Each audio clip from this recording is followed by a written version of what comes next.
एक बार की बात है, एक बहुत बड़ा नेता एक साधु के छोटे से आश्रम में गया, क्योंकि उसने बहुत सुना था उस साधु के बारे में और उसके मन में आया कि मैं एक बार जाकर के देखता हूं कि लोग इतनी तारीफ क्यों करते हैं उसकी।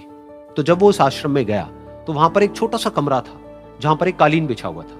वहां पर कुछ लोग बैठे हुए थे नीचे और साधु जी सामने बैठे हुए थे। कुछ सवाल जवाब चल रहा था। तो जैसे ही वो अंदर गया, वो अकेला नहीं था, उसके साथ में 4 बॉडीगार्ड्स भी थे और उसको ये आदत थी कि जहां पर भी वो जाता था लोग अपनी जगह से खड़े हो जाते थे, उसकी तरफ देखते थे, हाथ जोड़ते थे, अपना सर झुकाते थे।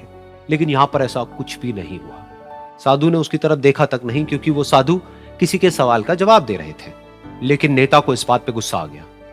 नेता को लगा कि ये मेरी बेइज्जती है। तो उस नेता ने साधु की बात को बीच में ही काटते हुए थोड़ा गुस्से से कहा, मैं आपसे कुछ कहना चाहता हूं। साधु ने उसकी तरफ देखा और बोले, आप थोड़ी देर रुकिए, पहले मैं इनके सवाल का जवाब दे लूं, उसके बाद में मैं आपसे बात करूंगा। तब तक अगर आप चाहें तो आप बैठ सकते हैं। बस साधु का इतना कहने की देर थी। नेता का चेहरा गुस्से से लाल हो गया और फिर उसने अपना सारा गुस्सा उस साधु के ऊपर निकाल दिया। अभी तक वो नेता बहुत ही तमीज से बात कर रहा था, यानी कि आप कह करके बात कर रहा था। अब वो तू तड़ाक पे उतर आया। नेता ने उस साधु को कहा, तुझे पता भी है मैं कौन हूं और तू किससे बात कर रहा है?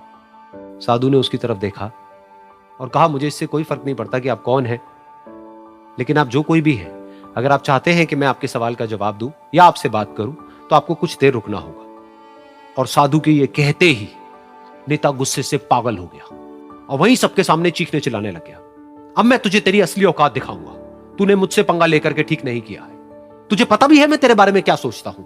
साधु ने फिर से उसकी तरफ देखा और बड़े ही प्रेम से कहा कि मुझे इससे कोई फर्क नहीं पड़ता है कि आप मेरे बारे में क्या सोचते हैं। आप जो चाहे वो मेरे बारे में सोच सकते हैं। फिर उस नेता ने बोला कि तू चाहे सुनना चाहता है या नहीं, लेकिन मैं तुझे बताऊंगा यही सबके सामने कि मैं तेरे बारे में क्या सोचता हूं। तू एक बहुत ही घटिया इंसान है। तू कोई साधु नहीं है, तू एक ढोंगी है, पाखंडी है और यहां पर जितने भी लोग बैठे हैं उन सबको बेवकूफ बना रहा है। तेरा बस एक ही मकसद है कि इन लोगों की जेब में जितना भी पैसा है वो सब तेरे पास में आ जाए। तू अपने फायदे के लिए इन लोगों का इस्तेमाल कर रहा है और अब मैं तुझे नहीं छोड़ने वाला। तेरा पर्दाफाश करके रहूंगा पूरी दुनिया के सामने। लेकिन उसके इतना बोलने के बाद भी उस साधु के चेहरे पर हल्की सी मुस्कान बनी ही रही। ये देखकर वो और तिल मिला गया और उसने कहा, अब बहुत हुआ, अब मैं यहां 1 मिनट भी नहीं रुकने वाला। लेकिन अभी भी तेरे पास में मौका है। अगर मुझसे माफी मांगनी है या मुझसे कुछ कहना है तो कह सकता है। इतना सब होने के बाद भी साधु बिल्कुल शांत था और उनके चेहरे पर एक मुस्कान थी। उन्होंने अपनी आंखें बंद कर ली। फिर साधु ने अपनी आंखें खोली, हाथ जोड़े और कहा कि मुझे आपसे कोई गिला शिकवा नहीं है। मेरे मन में आपके लिए कोई भी गलत ख्याल नहीं है। जो भी आपने मेरे बारे में कहा वो आपकी अपनी सोच थी। तो मुझे आप में कोई भी बुराई नजर नहीं आती है। मुझे आप एक बहुत ही भले इंसान लगते हैं। और साधु के इतना कहते ही नेताजी का दिमाग 7वें आसमान पर पहुंच गया। उनके चेहरे पर एक अजीब सी खुशी थी, क्योंकि उस साधु ने वो ही कहा जो बाकी सब लोग उस नेता को कहते हैं। और वो खुशी खुशी उस आश्रम से अपने घर की तरफ चला गया और जा करके अपने पिताजी के साथ में बैठ गया। उसके पिताजी की आंखें बंद थी और वो ध्यान में थे। पूरी जिंदगी उन्होंने सिर्फ लोगों की सेवा करी और बदले में कुछ भी एक्सपेक्ट नहीं किया।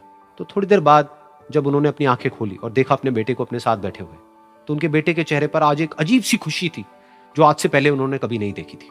फिर उसने एक एक करके सब कुछ बताया कि आज क्या हुआ, किस तरह से वो आश्रम गया, वहां पर क्या हुआ, उसने क्या कहा, उन्होंने क्या कहा।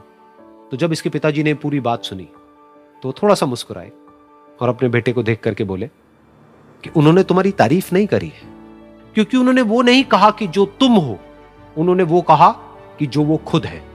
और तुमने जो भी कुछ उनको कहा वो नहीं कहा कि जो वो है, बल्कि तुमने वो कहा जो तुम खुद हो। यही बात वेदों में भी कही गई है, यथा दृष्टि तथा सृष्टि। ये दुनिया तुम्हें वैसी नहीं दिखती है जैसी कि ये दुनिया है। ये दुनिया तुम्हें वैसी दिखती है जैसे तुम खुद हो। जिसकी नजर जैसी है उसके लिए ये दुनिया वैसी ही है। तो अगर तुम अपनी दुनिया को बदलना चाहते हो तो उसका सिर्फ एक तरीका है, अपनी नजर को बदलो।